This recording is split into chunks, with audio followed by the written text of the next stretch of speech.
Okay, so welcome to another episode of the Traveling Groomers Podcast.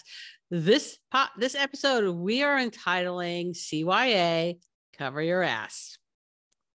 Yeah. Because we don't want to leave it hanging out there. We'll get bit. Yeah. Not in a fun way. And it's a little breezy. I started the episode like that. My God, I just went right there. Okay. So while we're talking about that, I'm going to get this in right at the beginning once and say, welcome to episode 194, recorded on December 28th. This will be airing on January 11th of 2023. Happy New Year. Okay. So now the date this is going to be airing, it's going to air after we are doing a free live workshop. So let's talk about why I am offering a Planning Your Accidents workshop. And it is in conjunction with the Washington Association of Professional Pet Groomers, of which I am on the board. Okay. And we're opening up this workshop to everybody live. Okay. And I'll just kind of like live as far as how many people will fit in the Zoom room. Okay. Yeah. All right. So let's talk about what precipitated it in the first place. Okay. So there was a recent dog death in Washington. All right.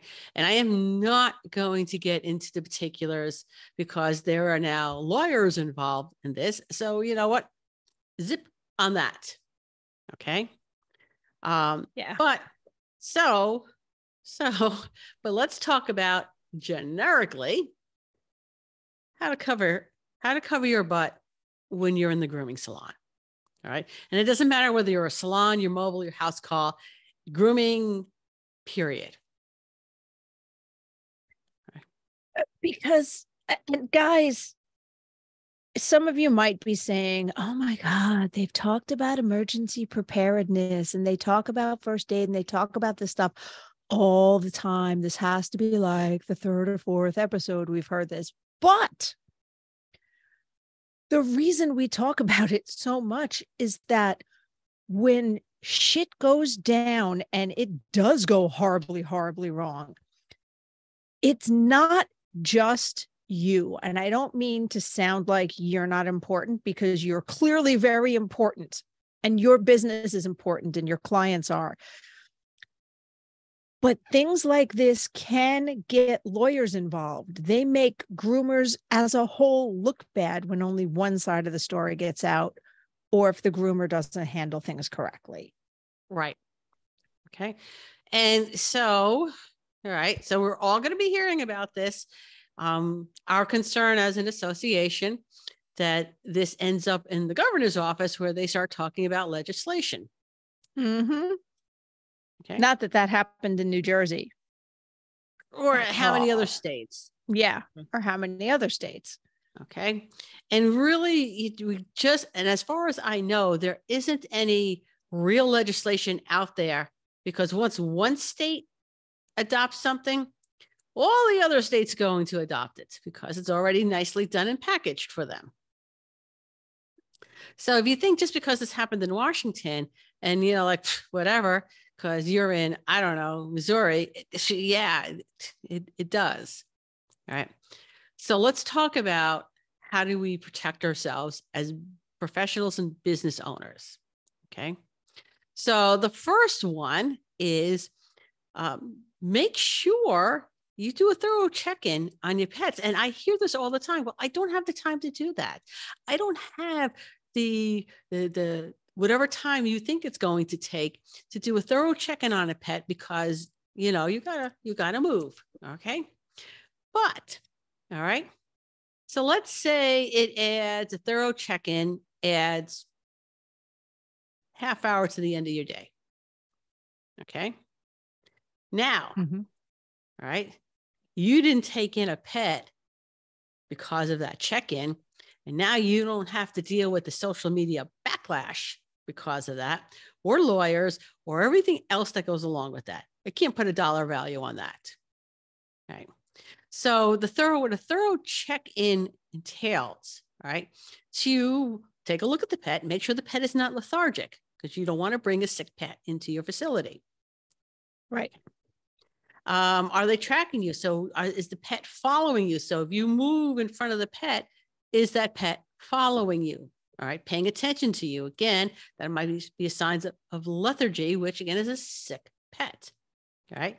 There shouldn't be any discharges. Okay. Nothing goopy coming out of noses, no coughs. Okay.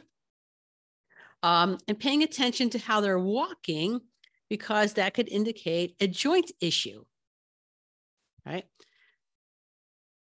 And that one's huge, because that happens all the time on senior pets, where if you say something when the pet comes in, oh yeah, he's been a little stiff lately. And you go, okay, I want to let you know I'm going to be as gentle as possible, but this requires a lot of standing. I'm going to do my best. He may be a little stiff after the grooming process. Okay.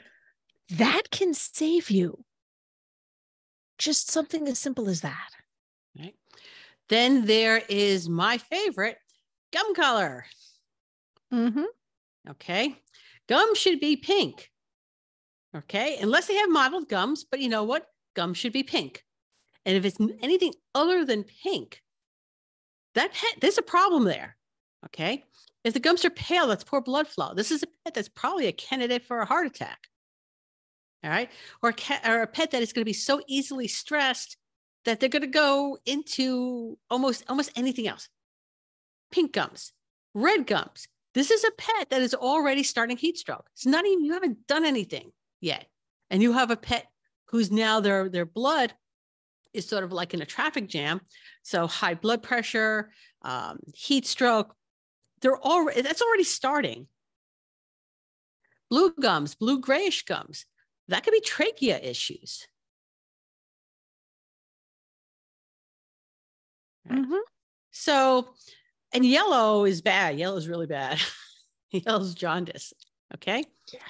So anything other than what should be normal for them is a reason not to groom a pet. Right. This pet is not healthy enough to be groomed. I run my hands along the body of the pet because you know who knows what hurts and where it hurts? Pet does. Oh yeah, the pet does. Okay. So if you're running your hands over the body, all right, and the pet is starting to look towards an area, if you watch the behavior of the pet, it's going to be an indicator that you're coming up to an area they know it hurts. All right. Pay attention to body language. All right. The pet passes all of that. Okay. And honestly, truly, my initial snout to tail assessment on any new client, that one always took a little bit longer because the owner needed to be there, see how pet handles being handled, the whole 9 yards. Okay. But a pet that's already an established client, you know how long a pet assessment takes, Chris? Oh, like 30 seconds? Like 30 seconds. Okay. Yeah. You already know it's normal. You know what you're looking for. Okay. On senior pets, all right, I'm checking those gums throughout the grooming.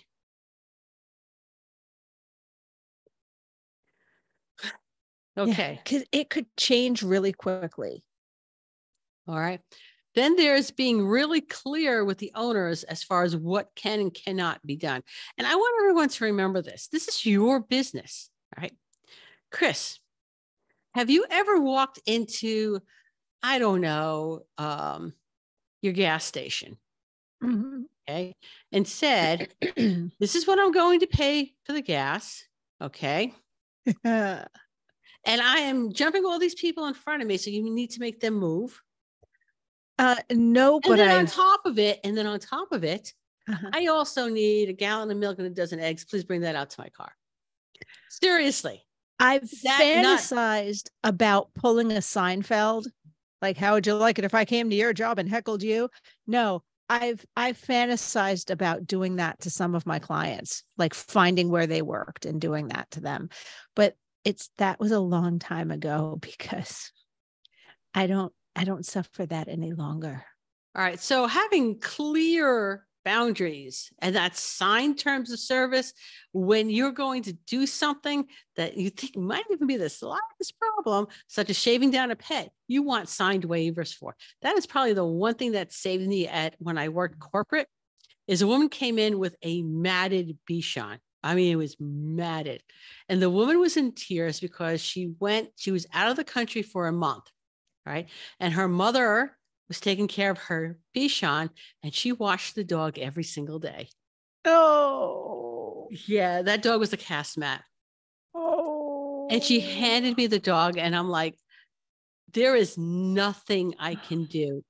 I couldn't even get a comb on anything. I think that dog was shaved between 10, 15s, and 30s. And in some cases, I had to pull my 40 out. This is how bad that dog was matted. And I made her sign the matted waiver. Okay. I said, I am not doing this for you. Do not sign this. Dog is going to be naked. All right. And she did. And it was the first time I ever made a client cry on pickup. The woman cried. I was like, it'll grow back. Don't leave your dog with your mother for a month. Yeah. So this is your business. You set the rules, you set your boundaries, all right? And you stick to them, okay?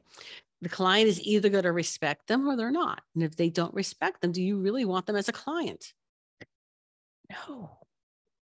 Okay.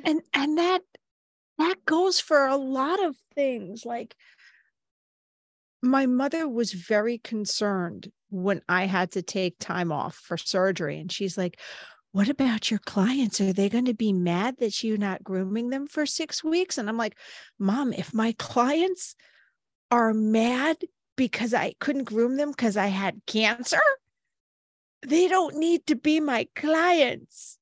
Yeah. I thought much different words, including. Yeah. But I speak a certain way to my mother. So you'll never get her dropping the F-bomb, correct? My mom, she did once. I forget why she was so angry, but she did. I was shocked, and I felt bad because she was clearly very upset about something, and all I could do was, Mom, what? Yeah, sometimes our moms shock us. I can remember I was like 15 years old, and I'm sitting at the kitchen table and I'm peeling potatoes, which apparently was always my job because I was the girl, right? So I'm peeling the potatoes and I am grumbling under my breath. Oh, we got to peel the potatoes. And then my brother walks in. My brother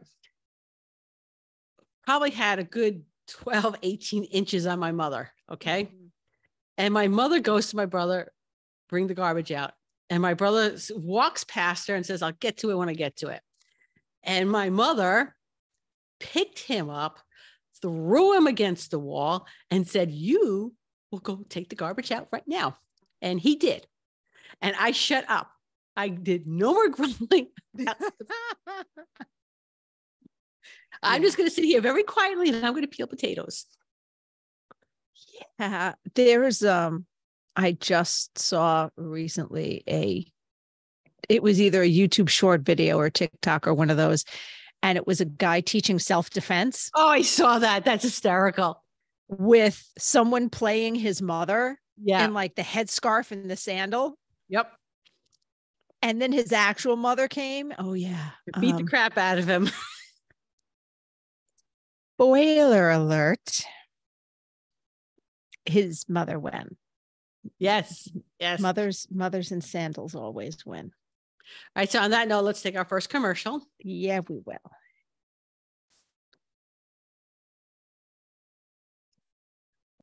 And we're back. Well, I can't edit it out of the YouTube anyway, so they're going to watch you eat it. It's my family's fruitcake recipe. It's actually delicious. And it's, well, if you don't like dates, nuts, or candied cherries, it's not delicious. And there's nothing that can save it because those are the main ingredients. All right. So the pet gets past the check-in and you were very clear with the owners of what you could not do. Okay. All right. And then I'm going to tell you what you need to have are cameras. You need to have cameras everywhere. You need to have cameras on the grooming. All right. You need cameras on check-in because, how many times have husbands are more afraid of their wives than they are of us. All right. So if a husband comes in, drops off the dog and says, yeah, do whatever you want. No, that's fine. No, do that. Okay. Leaves. All right. Comes back, picks up the dog and is happy. Okay. Goes home. The wife calls angry. All right. Because that's not what she told her husband to tell you. And then it becomes the whole he said, she said, but the husband's like, oh, no. I don't know what happened. I told her what you said. Oh, I told you the story of the cat shave that happened to me, right? Maybe. Refresh my memory. Okay. So I was working at one of the big box stores and a woman came in to make an appointment for her cat. And she had this long, and this was partially my fault. I'll take at least 50 to 60% credit on this boo-boo because she had a long conversation with me about what she wanted for the cat. And she wanted a bath and tidy, like bath, little something around the sani, brush out. That's it. But it was a busy day when the husband dropped the cat off and told me to do a lion cut on the cat. And because I didn't write down all the notes on the book, I went, oh, lion cut. Okay, boom, because that's what the last voice in my head said. Oh, she was mad. I bet she was. Now, here's the thing. On my terms of service, all right, there should be a line there that says that the person who drops off the pet will dictate the groom. Okay. So, but anyway, all right. So cameras, and if you use cameras in most states, you need to be really clear that you do video and audio recording. All right. Yeah. In terms of services, it was like the font was like little for the terms of service, and the font on the fact that I was recording was huge.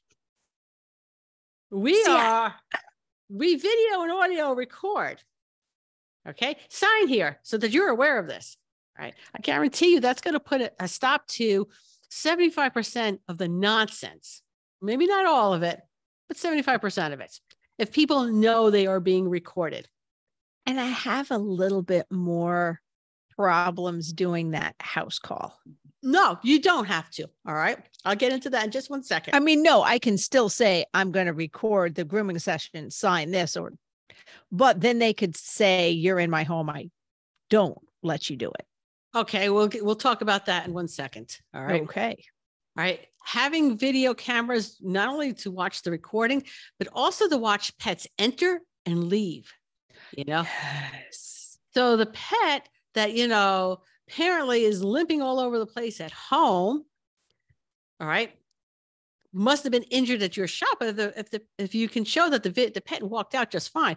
There was an incident in New York. And it was really terrible. Right. I mean, the mobile groomer was got death threats and everything like that.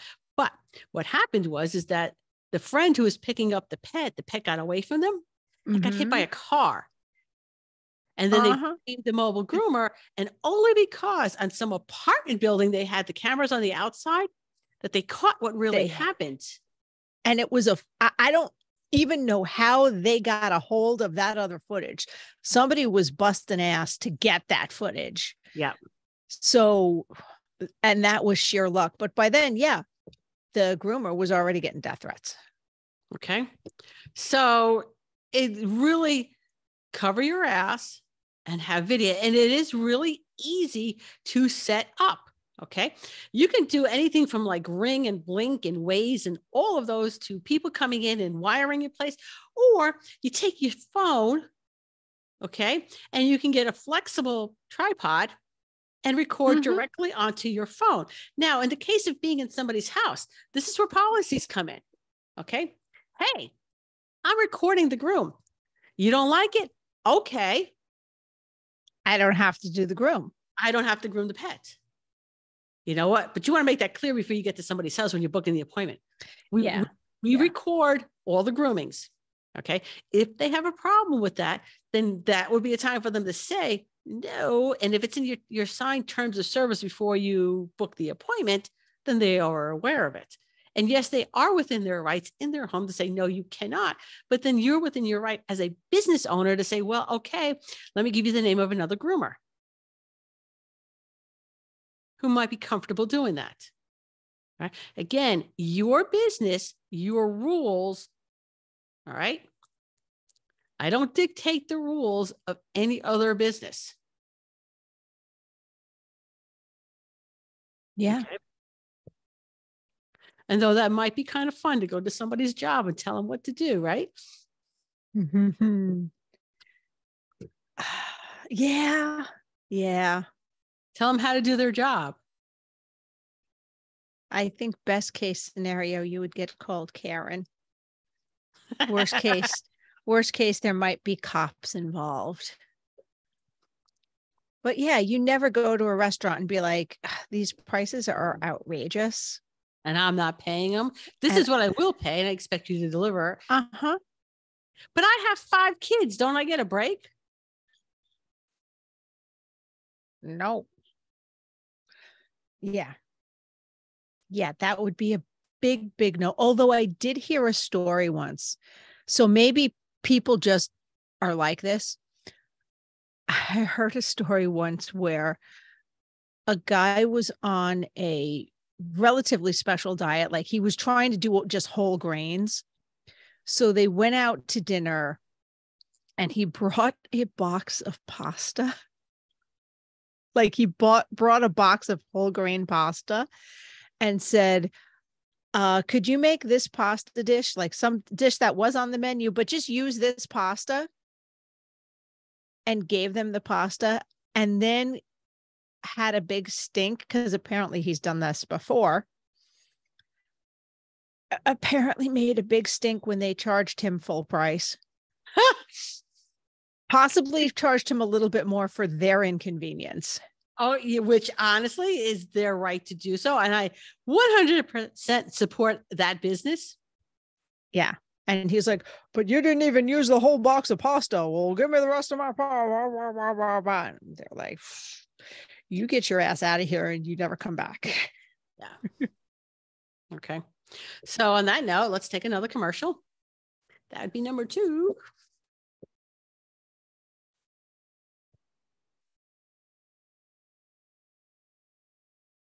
I'm chewing real fast.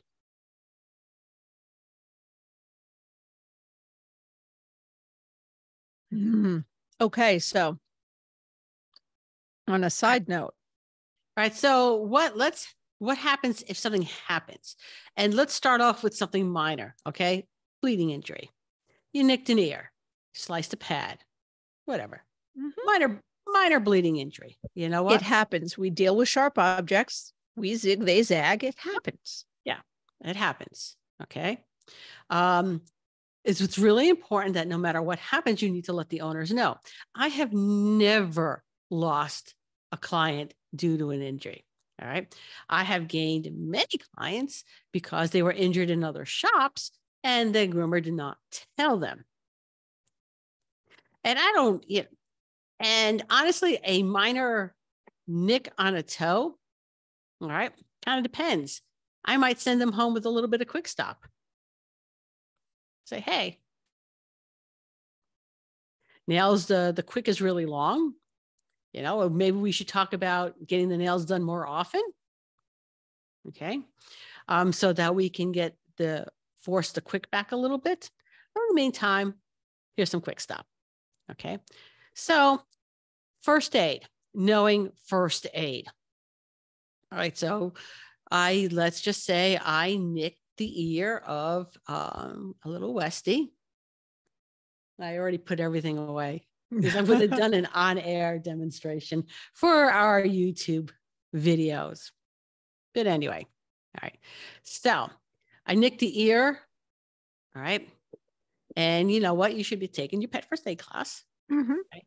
So the first thing I'm going to do is I'm going to clean out the wound with something that is pet safe. All right. For dogs, you have way more options. For cats, you need to be really careful about making sure there's no citric acid. All right. So it's a general wound cleanser. All right. Hello, Pooh. That's Pooh Bear. Generally speaking, almost anything you find in the supermarket is going to be fine for dogs. For cats, you may have to go to like Chewy or Amazon to get something that doesn't contain, it's not stabilized with citric acid. All right. But wait, Mary, are you saying that that same Chlorhex solution I use in between dogs to clean out my bathing beauty can be used for wound care? No, I cannot. That is a shampoo. I am talking about a wound rinse, which is a different product. I needed to clarify that for everyone because my mind went, oh, and then I'm like, no, these are different. There's a difference. There's a difference. All right. Chlorhexidine comes in many, many forms: a wound rinse, a shampoo, a disinfectant. And you know what? None of them are the same product. Which is kind of not fair, but okay. Continue. Okay. Well, okay, let's break this down a little bit. All right. So the key word here is chlorhexidine. All right. So if I'm using the word milk, is milk of magnesia and almond milk like the same thing? Would you expect it to be the same thing, Chris? I would not, but you know that there are lawsuits because people get their panties in a twitch about almond milk using the word and oat milk using the word milk. Because it's not the same thing. It's not, doesn't come from cow tits. It's not milk. Mar! They're very angry and they make this face. Okay. So anyway, sorry. To be clarifying, using a chlorhexidine wound rinse. I actually personally provide like Vericin products. Again, I get from Chewy. Okay. And they are safe for cats and dogs. So we're good there. All right. I'm not going to use water to rinse. I'm not going to use alcohol because alcohol stings. Cats can't metabolize it. And I'm not going to use hydrogen peroxide because it degrades tissues. All right. So I'm going to use a wound rinse. All right. And if I decide to put a little bit of antibiotic cream on it, it's going to be the single ingredient because, you know, I groomed cats. And while it's a rare allergy, okay, the ingredients in the triple antibiotic can be fatal to cats. So we use a single ingredient. Okay. And then I'm going to put a nonstick gauze on it. Okay. And then I'm going to cushion both sides of the ear with the gauze. And I'm going to wrap the ear to the head. Because you know what happens with an ear injury when you get it to stop bleeding? They shake their head. They shake their heads and it starts to bleed all over again.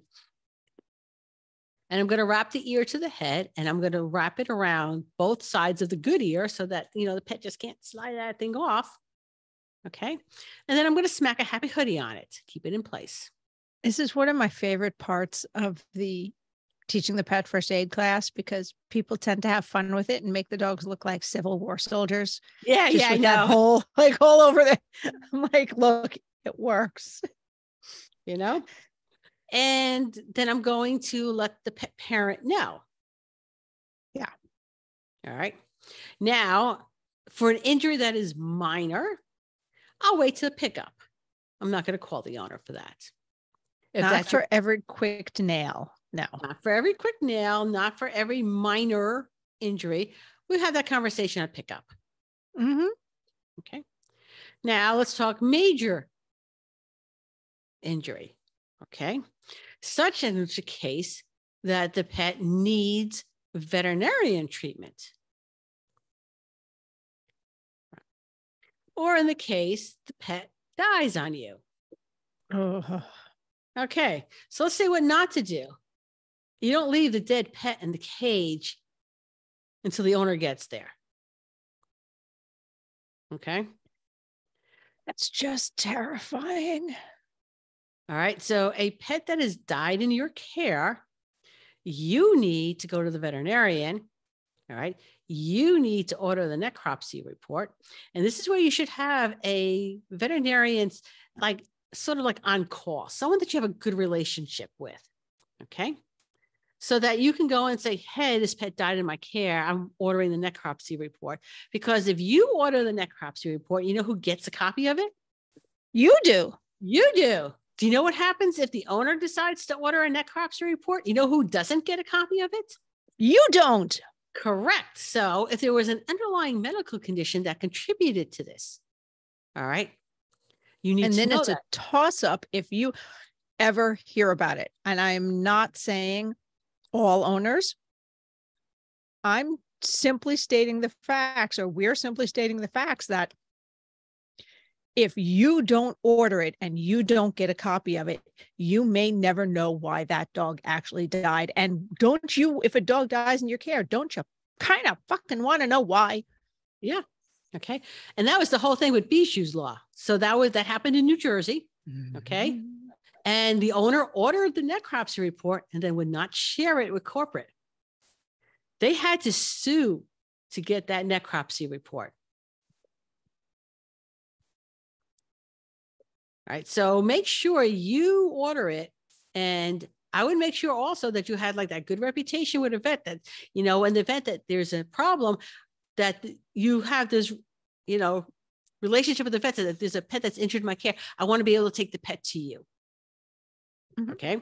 Signed waivers, of course, from owners giving you permission to be able to start treatment on a pet. That should be part of your terms of service. Signed waivers, right? So my signed waiver was to perform first aid, to perform CPR, unless they decided they did not want me to do CPR on their pet, in order to get veterinarian care. And in that waiver, it was that the owners were responsible for payment unless I assumed payment, unless I assumed responsibility. Okay. And those were all signed waivers. Pooh is sleeping. He's got his head on the keyboard. He's not in his favorite sweat. This is not his favorite sweater. Oh, is this the one with the pocket? The pocket on the inside. It is not the one that has the fleece lining on the inside. And poor he's like, Pooh. Yeah, it's poor Pooh. He's putting up with it. Life is so difficult. It is. It's really tough. When he knows there's a sweatshirt with fleece lining hanging up somewhere, but apparently not here. And you're not wearing it for him, you monster. Yeah. Monster.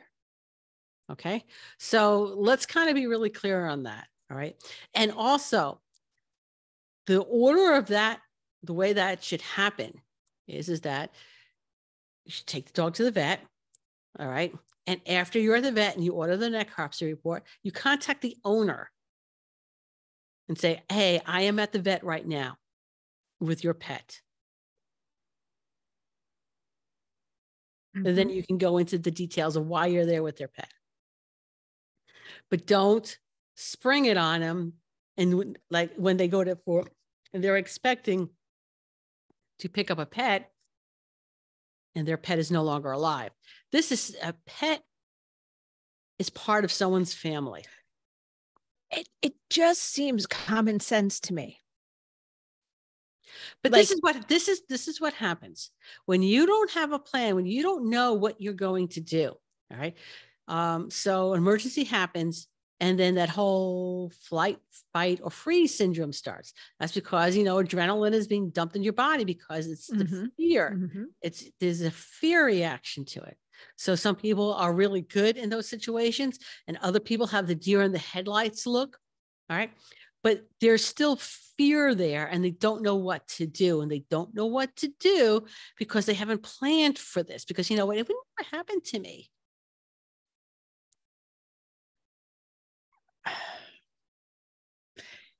Hopefully. Okay. I hope this never happens to me. It's not going to be this will never happen to me. It's I hope this never happens to me. But you should be planned. You should plan for in the event that this happens. All right. And to have things in place to make this easier for you. Right. So for those minor injuries, having a first aid checklist. All right. I do this, I do this, I do this, I do this. All right. Having something written down in front of you, you don't have to think about what needs to be done. It's printed out really nice for you to do it. Okay. So whatever the scenario is, there should be a checklist for it so that you're thinking, oh, something just happened. I don't know what to do. Let me get out my little book here and I'll flip to that page and it'll tell me what to do. Yeah. All right. This should also be meetings. Let's take commercial break number 3. Oh, then we'll talk about meetings.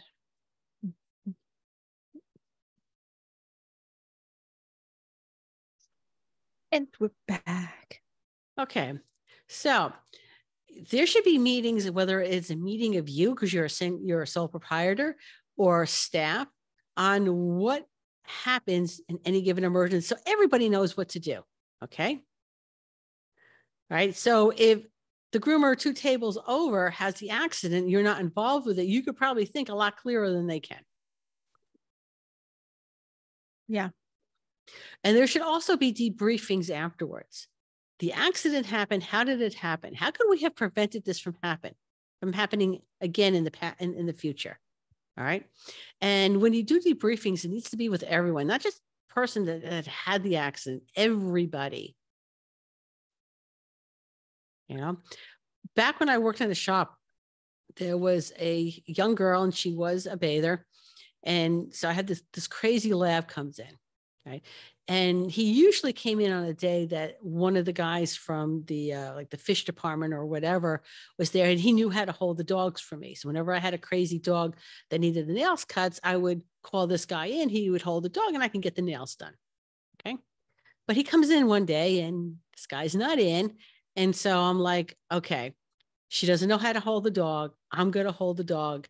She's gonna cut the nails for me. All right. And you ever watch in slow motion, you're going, no. I watched her quick that nail halfway through the quick. And it's just spurting out blood. Okay. And the dog's already not good for holding still for his feet. The owner and poor Christine, she just stood there. She just froze. She didn't know what to do. Fear took over. Okay. So she stood there. The owner is comforting her. She's now in tears. Okay. I'm trying to get the bleeding to stop. It's not working. This dog needs to be cauterized at the vet's office. And of course, it's Sunday.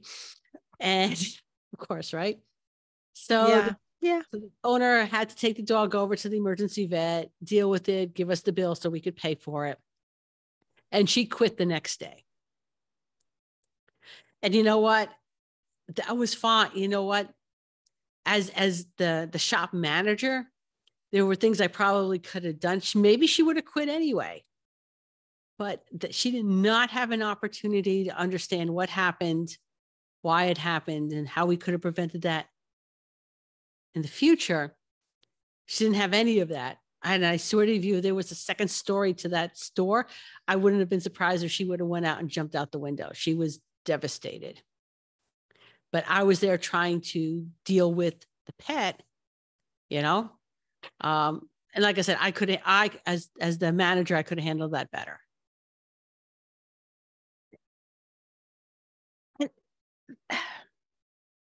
That's part of the reason we bang on about this so much. This is not an easy job. This is not an easy job to hire for. No. So you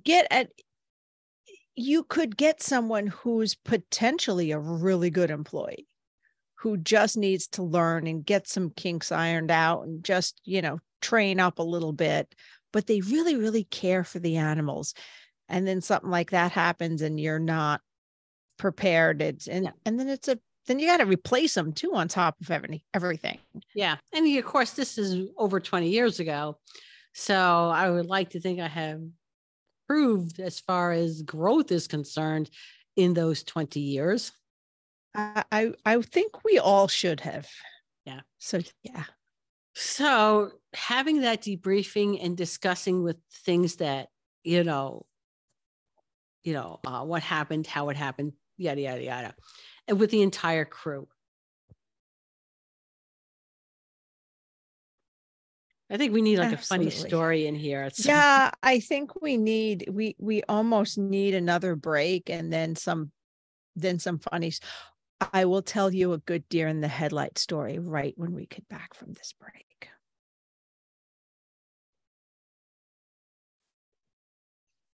Okay. So the cat bite that the cat bite heard round the big P something, because this was after we got video in our salon. And the way the salon was set up, the video camera was up in the front by where people checked in, and it showed all the grooming tables and one of the bathtubs. It showed, you could see a little bit through the glass to where the kennel area was, but there was a little piece of wall by the door to the back area. So the area where the crates in the tub was like a little L that wrapped around the main grooming area. So of course we had a table that we dried on right in that kind of camera blind spot.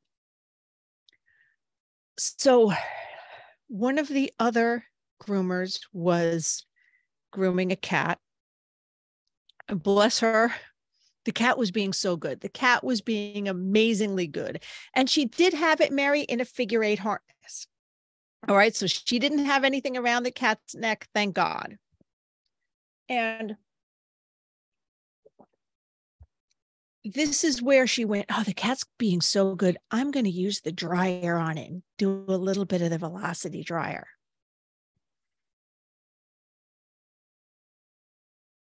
And all you could see from the camera, and I know because everyone in the store saw this by the time I got back from the ER, was the cat flying, and you saw it on this side of the wall, and then this side of the wall, and then that side, and the cat just was flying back and forth.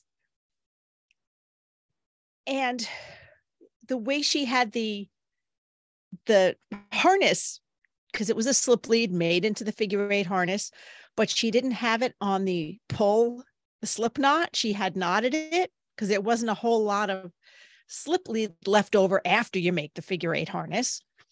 So the cat's flying. We've got one groomer like this, and she's got short curly hair.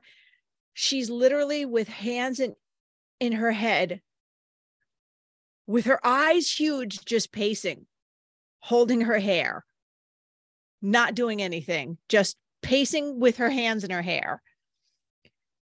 So I reach up to try to undo the knot, and the cat goes, something to firm to latch onto, and gets me right on the inside of my elbow. I have really good scar to this day. I could show it to you if I ever, when I see all of y'all in listener land, I will show you that scar.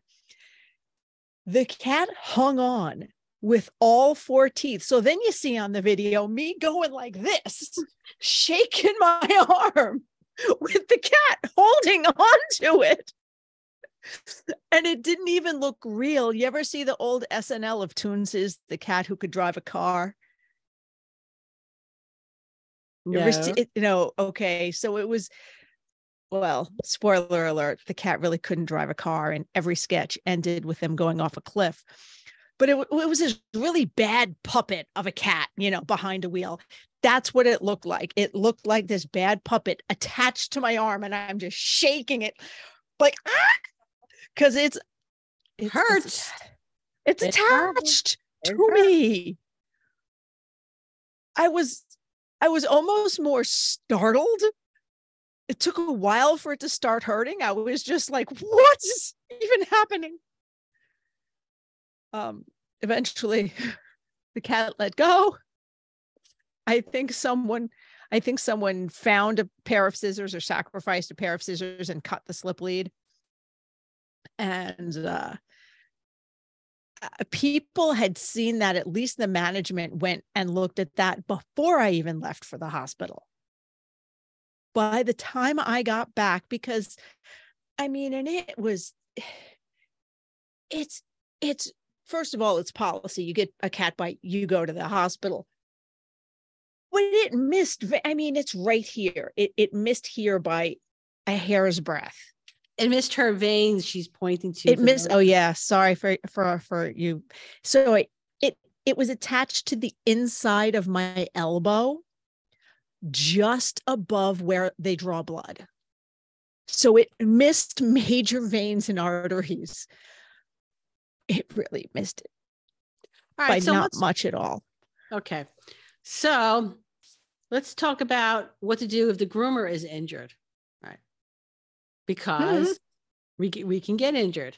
Okay, so cat bites, all right, they need to be cleaned out immediately. And I'm glad corporate had a policy that you go to the ER, because that is not something to be messing around with. Yeah.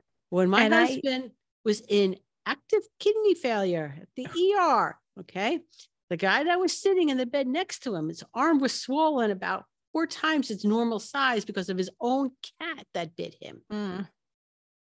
Okay, so cat bites are not to be taken lightly. All right, you need to clean those out and watch them really carefully, right? Because cats' teeth are little daggers. Okay, they're little hypodermic needles that they just inject germs with. Yeah. So yeah. All right, and it can cause some serious medical problems. So take cat bites seriously. All right. Dog bites, and that goes into watching pet behavior. All right, watching body language. Cats, all right. In the case of this particular case with Chris, that was a cat that was highly agitated. There was no doubt that cat was highly agitated. Okay, and therefore a bite risk. Cat behavior, dog behavior are 2 totally different things. All right, so for our viewers, we have Pooh Bear right here. See that? Now, Pooh Bear loves his mommy. Okay, and if I talk to Pooh Bear and his ears go back, okay, and his tail wags, all right, he's very content, very happy. Okay. However, that same scenario with a cat where the ears are back and that tail is wagging, that's a whole other scenario. Okay. Yeah. Cats will warn you that they're going to bite. All right. Sometimes there's a trigger and it's quick. In the case of this, they turned on the dryer. That was trigger. Flipped the switch on the cat. Yep. Okay. So not a whole lot of warning there, but generally speaking, cats will warn you that they're going to bite. Dogs will warn you they're going to bite. Okay. If you're watching body language, all right, being careful doing that assessment right at the get-go. Know what the pain points are on a pet. All right. Because of a pet that's in pain, all right, dog or cat, their reaction is going to be to protect themselves, which may include biting you. Right. Some pets have a wire crossed. Yeah. Right. Some pets are pet aggressive. All right. And you're just happen to be in the middle of it. Okay. Some pets may be under such extreme duress. It's not going to take them much to set them off. And for those of you who work in daycare or who have worked in daycares, that's where a lot of those daycare bites happen, where you just get in the way because you're trying to break up a fight. Yeah. All right. So, before let's take our last commercial and then we'll recap. Okie dokie.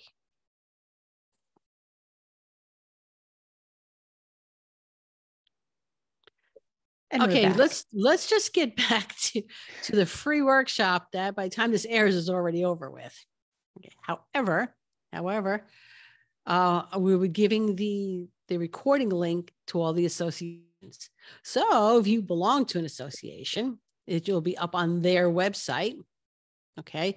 And if their association doesn't have it, please have them contact me so that I can give it to them. right? Um, Associations do a lot, right?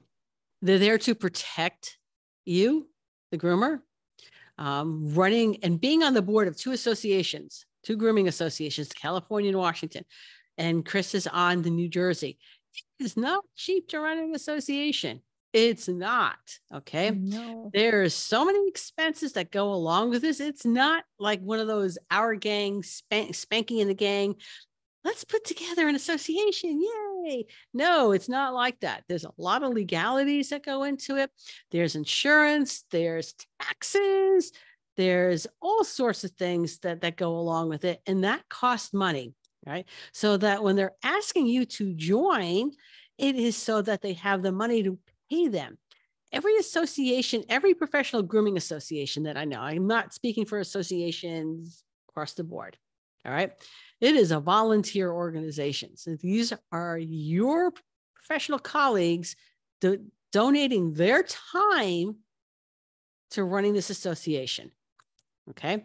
So, Hours and hour. hours. Okay. And hours. The average fee is like $60.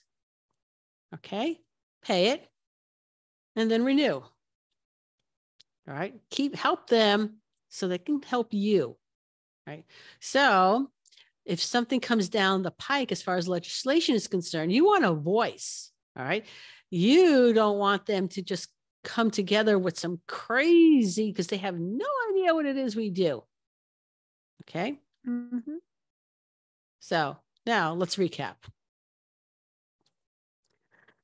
Cover your ass. Cover your ass. Have your policy in place.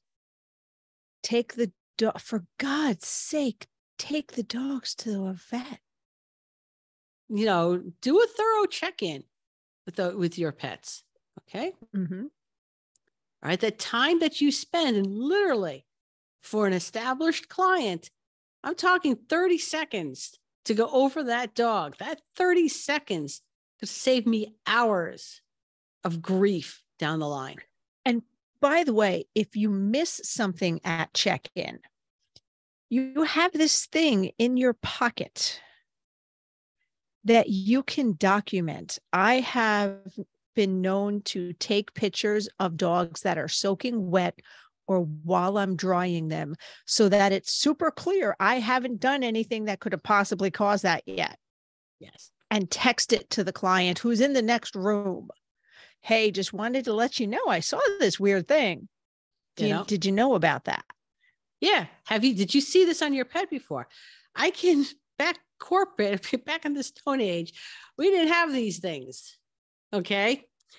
By the way, we're showing our cell phones. They're fantastic. They're awesome. Okay. So we didn't have them. All right. I actually had a cell phone back when I worked corporate. It was a suitcase. Oh, those were so big. By the way, a lot of was a suitcase. But anyway, a lot of corporate salons now have either a phone or an iPad that is in the salon for that purpose. We had a Polaroid camera. Mm-hmm. Okay. So I had a dog come in, and it was a Tibetan Terrier that was matted. And when we started peeling off the coat, the sores and the irritation. So I had the store manager come in, and he took Polaroids of just pulling the coat down. You could see all the irritation. And so we were able to protect ourselves when they came. And we stopped the groom and said, listen, you need to take care of this because we're keeping these photos that we took and sending them over to animal control. One of the nice things I will say about corporate is they don't hesitate, at least when I worked there, about contacting animal control, because animal control is always there. The corporates sell live animals. So my grooming room was inspected like twice a year. See, and I did not have that experience with corporate. The salons I worked at would not call animal control. So know your laws, read your P&P. Yeah. for whatever corporation you're with. Read your policy and procedure. Know it can. This is the CYA episode. Your P&P can cover your ass, especially when it comes to grooming a dog you don't feel comfortable grooming. Because no one can make you do that. I'm pretty sure it spells out in the P&P that if you're not comfortable, you don't have to do it. All right. And I put that into a force a couple of times when I worked corporate. All right. My favorite story is the guy that swaggers in. His shirt is halfway unbuttoned, with the gold chains and the hairy chest. And then he swaggers in, and then the Rottweiler behind him swaggers in. And I'm like, you need to turn that around because I'm not grooming your dog. All right. And I had an idiot assistant store manager, okay, who thought I should be grooming everything. Okay. And so I had a dog come in, and I'm like, I'm not grooming this dog. I need a second pair of hands. I don't have a second pair of hands. And the assistant manager is like, you should be able to do this, yada, yada, yada. And the store manager goes to him, you go help her. That was the very last time he ever insisted I groom anything.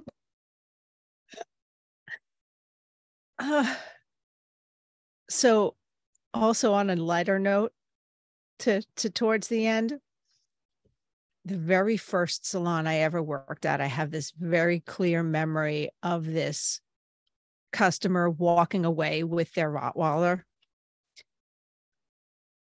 because it was a rather elderly man and a rather elderly Rottie. So as they're walking away, they're both doing that old man shuffle. But the Rottie was not neutered. So it was just swinging way down between his knees. And it was all we could do not to laugh really loud and go and not get the visual, because they just matched so well. We were pretty sure that everything matched. And someone else was down by the knees and just swinging free. Yeah. Okay. So on that note. All right. It is a serious episode, Yes. Serious topic, but every so often we still have to chuckle. Guys, cover your ass, because it's important for you and for the dogs and for the industry. It is. And it sets a level of professionalism. Mm-hmm. That we are the professionals. We are working with the animals, and we're the ones that need to take control of the situation and treat accordingly. Mm-hmm. Yeah. All right. And on that note, safe travels, guys. See you next year, Mary. Yeah. Well, this is being aired on January 11th. I know, but I'll probably see you next year. I know. Sorry. I love that joke way too much. Sue me. Get lawyers involved. Okay. Bye, guys.